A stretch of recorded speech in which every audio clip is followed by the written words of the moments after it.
Coast গার্ডের অভিযানে বাগেরহাটের মংলায় হরিণের চামড়া সহ ২৪ কেজি মাংস উদ্ধার। বাগেরহাট থেকে এসকে হুমায়ুনের প্রতিবেদনে বিস্তারিত।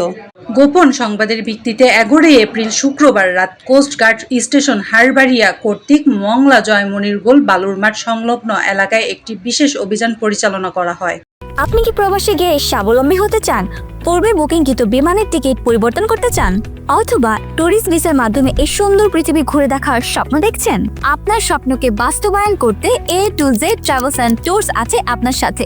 অভিযান চলাকালীন উক্ত এলাকা তল্লাশি করে একটি হরিণের চামড়া সহ ২৪ কেজি হরিণের মাংস উদ্ধার করা হয় এবং শিকার কাজে ব্যবহৃত একটি কাঠের বোট জব্দ করা হয়।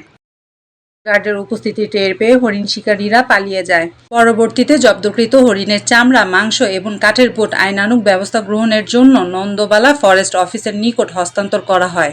বিষয়টি নিশ্চিত করেন কোস্ট গার্ড পশ্চিম জোনের মিডিয়া কর্মকর্তা লেফটেন্যান্ট মাহবুব হোসেন।